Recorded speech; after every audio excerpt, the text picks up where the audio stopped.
Hey, what's poppin', boys, girls? We interrupt your regular programming for an important emergency message. The planet's on fucking fire. Bill Nye was right. The planet is literally on fucking fire. So, I'm here to talk to you about climate change, or as we should be calling it, climate catastrophe, because we are absolutely screwed if we don't do something. And I'm going to be telling you a few ways you can actually help prevent the inevitable destruction of our planet. Let's start with something easy, the weather. So the weather is basically our day-to-day forecast of like temperature and natural occurrences, such as like rain or snow, or if it's sunny, things like that. And the climate is the long-term collection of weather. So basically it's like the overall climate of Canada is cool in comparison to Hawaii. Now that doesn't mean we don't have 1 or 2 days that aren't just as hot as Hawaii, but overall, our weather over the last, 10 years proves to be cooler than Hawaii's average weather over 10 years. Basically, I'm trying to say this so that if anybody, Donald Trump, decides to say that It's supposed to be 70 degrees today. It's freezing here. Speaking of global warming, we need some global warming. You can tell them, no. That is not the climate. That's the weather. That's just what it's like today. This brings me to my other point.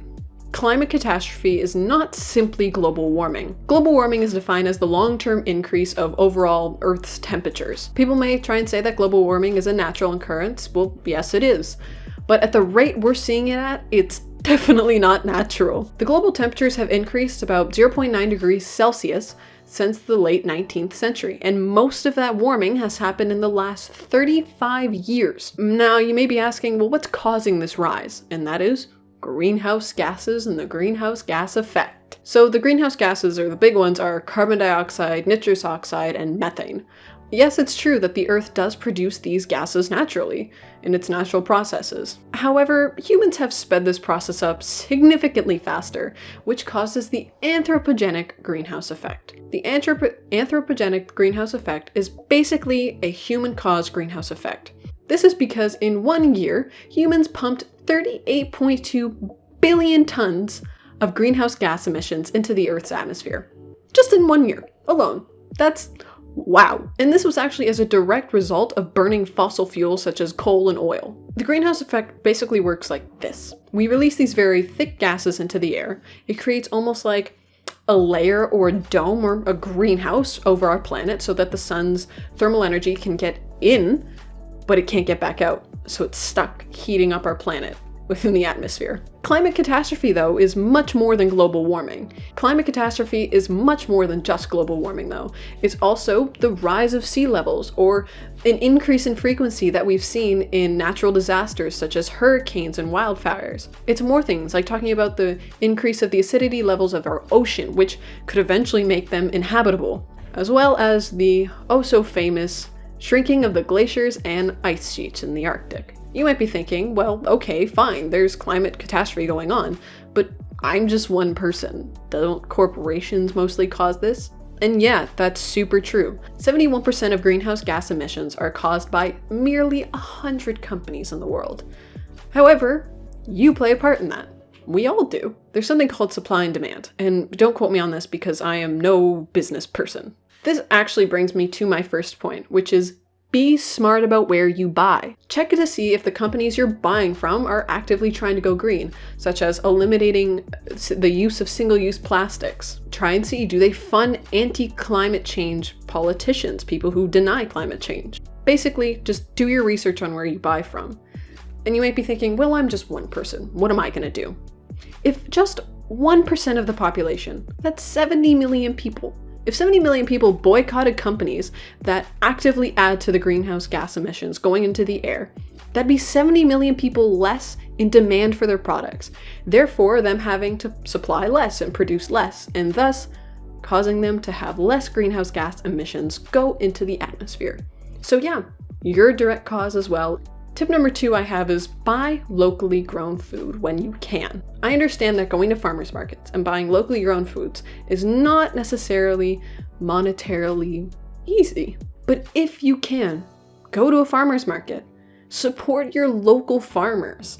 and also help fight climate change in the process. You see, local grown farmers don't use as many single-use plastics or non-recyclables as these massive corporations. They also don't emit as much greenhouse gases as these large corporations because they have less production, because they don't mass produce, and they have less transportation that they have to follow. Tip number 3 that I have is to limit your use of single-use plastics and other non-recyclables. Now, this should be very, very clear to all of us. Non-recyclables end up in the ocean. They do. It's just a matter of fact. And they don't decompose all that easily. Some things take 500 years to decompose, and some things like plastic never fully decompose. People may say, oh, it'll take like 1,000 years. It's not, it'll go away eventually. However, the plastic particles never actually break down. They're here forever. So every piece of plastic ever made is technically still here. And they're killing our fish and all our other wildlife in the ocean. Use jars and containers instead of plastic bags, or use tote bags when you're going shopping. Purchase yourself some bamboo utensils so that you won't have to use the plastic utensils provided by fast food joints. Buy yourself a metal or bamboo or glass straw if you're able to, because I'm fully aware that some disabled people have to use single-use straws because of various reasons. But if you're able, use metal, use plastic, use glass, buy a couple of them so that you don't have to wash them every single minute. And something I did recently that I'm very proud of is I recently bought bamboo toothbrushes, and oh my god, they're really cool. They're upstairs. I don't really want to get them, but they're 5 for $10.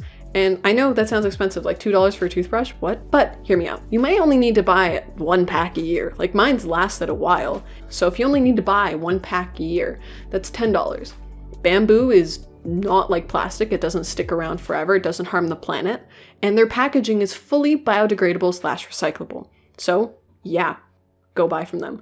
I'll link my bamboo toothbrushes in the description box below. I got them from Amazon. Super cool. And plus, because you only need to buy 1 a year, it's less transportation for you and for other companies that need to get them to you. Also, it's less plastic than when you buy a regular toothbrush that comes in a cardboard plastic container. So yeah, saving you money as well. There's so many more alternatives to things like plastic water bottles. Use a metal one, or just little things like that. You can always find alternatives. There's so many more. You just have to look. Tip number 4 that I have is to educate yourself on what goes where. And I'm talking about like recycling, compost, and garbage.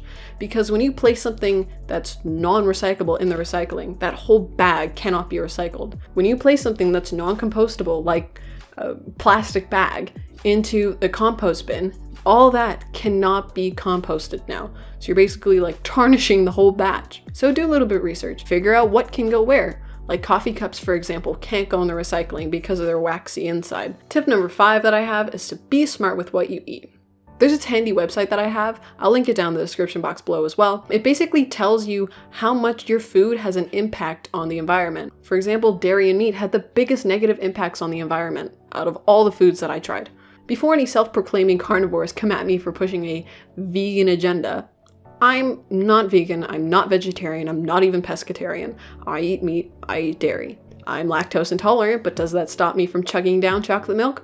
Nope. So, no, I don't have a vegan agenda. I understand it would be unrealistic to ask everybody on the planet to go vegan or vegetarian, because some people simply don't want to, and some people can't for medical reasons. I get it. Like, I fucking like meat. Like chicken, oh my god. Eggs, beautiful. Milk, the bomb. But I'm not ignorant. I recognize what harm the dairy and meat industry does to this planet, and also along with the awful treatment of the said animals. Does this mean I'll become vegan? Not now, but possibly someday. However, what I do believe is possible of everybody is to simply eat less of it. You don't have to cut out red meat entirely. You don't have to stop drinking milk altogether. Just have 1 out of your 7 days where you don't eat dairy and meat. That's it. It's not that hard. Or make other small changes. Like for example, I love smoothies, I do. But instead of putting milk in them, I put a milk alternative, like, I don't know, almond milk, which isn't that great for the planet either, but find alternatives. Ever since I grew up, up until like a couple years ago, I would always have 2 glasses of chocolate milk every day. Like 2 solid glasses of chocolate milk. But I've cut that out because, you know what? A, it wasn't benefiting my health all that much. Oh my god, that's so much sugar. And B, it's harmful to the planet, and it's something that I can easily give up. Can I give up my chicken? Not entirely. Can I give up chicken for 1 day a week at the very least? Absolutely. So it's these small changes that you can make that can benefit the planet entirely without having to make the drastic life choice of becoming vegan and vegetarian. My sixth and final tip is to vote for the planet. I fully recognize that not all of you can vote. I can't vote quite yet. But when you do become old enough to vote, research your candidates. Check and see what your candidates' policies are on fighting climate change, if they have any, or if they're a climate change denier, because don't vote for them if they are. Also, something important is to see who's donating to their campaign. If they have these massive oil companies donating to their campaign, odds are they're not going to do something that would harm their biggest donors. So they probably won't pass bills that try and build more wind turbines or solar panels instead of burning coal. Like, for example, Andrew Scheer, who's the progressive conservative leader in Canada, who's running to become prime minister next, has met with massive oil companies, and people have asked him, called him out on it, and he said, no, I won't apologize. So clearly, he's not going to fight climate change, so don't vote for him if you want to live for more than 50 years on this planet.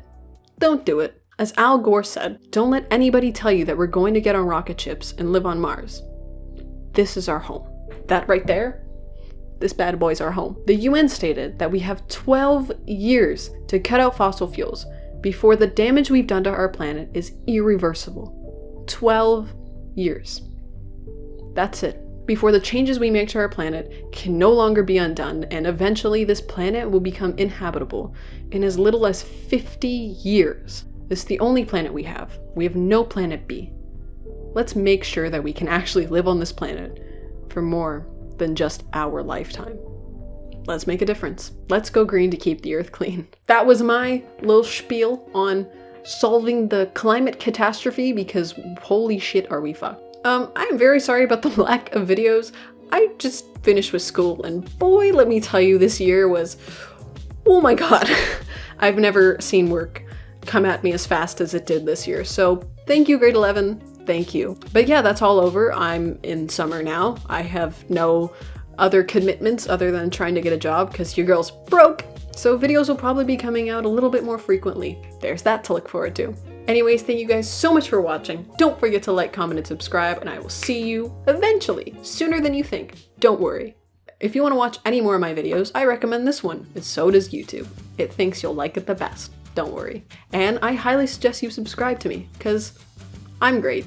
Just do it. Click here. Subscribe, please. Thank you.